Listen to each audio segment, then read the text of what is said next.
All right, today we're going to dive into some really powerful ideas from Darius Farrow's book, Think Straight.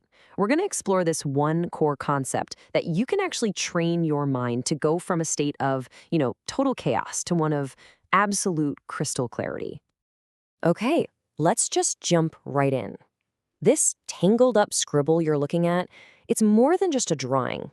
It's honestly a perfect picture of what's going on inside our heads sometimes, isn't it? I mean, have you ever felt completely overwhelmed? Like there's just a constant stream of thoughts. Good, bad, happy, sad, all just jumbled together. Well, you're definitely not alone. And that mental chaos, that's what we're going to start to unravel today. So let's start by just looking at this chaos inside. And look, this isn't just some fleeting feeling. Farouk argues it's a state of being that can mess with everything we do, from how productive we are to our own peace of mind. Farouk himself is really open about it. He says that for most of his life, his thoughts were just completely out of control. He describes his mind as a mush of confusing thoughts, always wishing he could just find a pause button. I think we can all relate to that. But here's the big breakthrough, the good news. This chaos, it is not a life sentence. We can actually shift from being a slave to our thoughts to being their master. And to really get how, we need to look at this fascinating and really powerful story. So let's go back to 1869.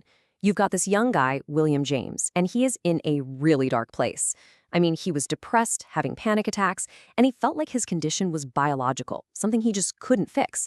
But then in 1870, he reads an essay that changes everything, and it sets him on the path to becoming one of the most influential psychologists in history. In this right here, this is the idea from philosopher Charles Renouvier that totally sparked James's transformation. It introduces this incredibly powerful concept. Free will isn't about stopping thoughts from popping into your head. You can't do that. It's about choosing which thoughts you decide to hold on to. And boom, this quote just nails the turning point. James suddenly realized he had the power to choose one thought over another.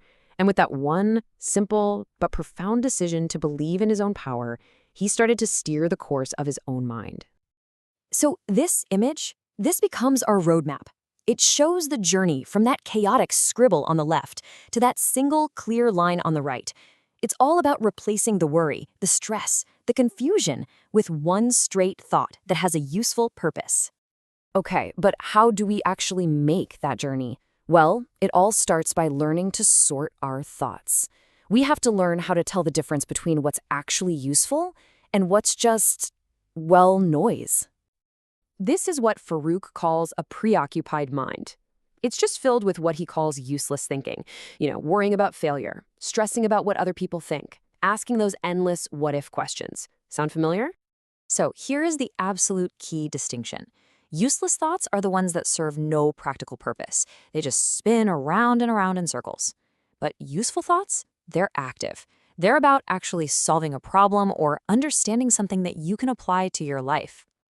And let's be super clear about something. This is not about trying to force your mind to be empty. That's impossible. Thoughts are always going to pop up.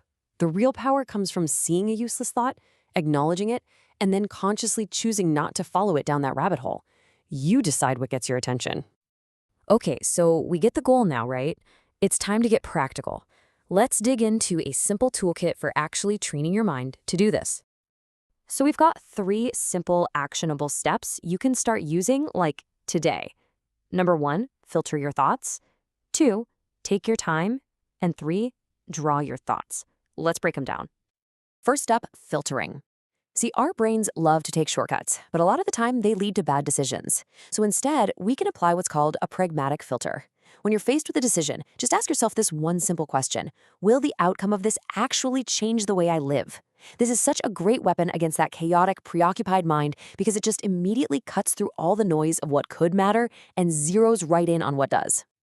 Now, this second tool challenges a really common belief that being smart means thinking fast. But as the writer Derek Sivers points out, our first reaction is often just an old, pre-programmed response. It's not usually a truly thoughtful one. And that brings us to a really powerful habit. Take your time.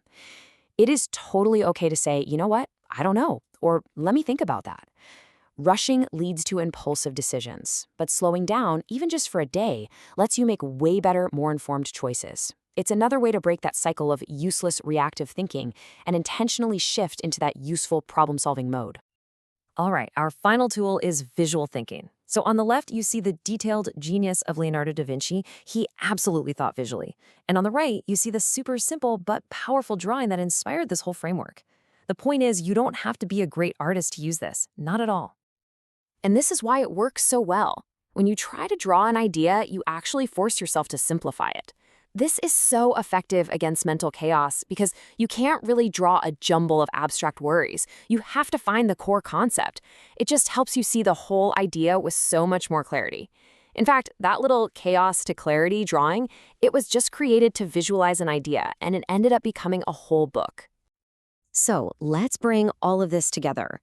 Why does mastering our thinking matter so much? I mean, this isn't just some intellectual exercise, right?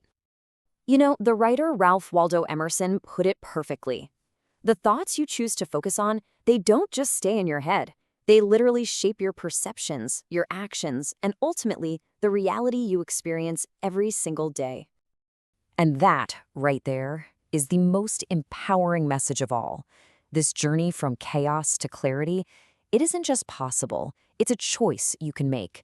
By practicing these tools, you can actively change the way you think and, in doing that, fundamentally change the quality of your entire life. So I'll just leave you with this one question to think about. If it's true that the quality of your thoughts determines the quality of your life, what's one thought, one pattern, that you'll choose to look at differently, starting right now?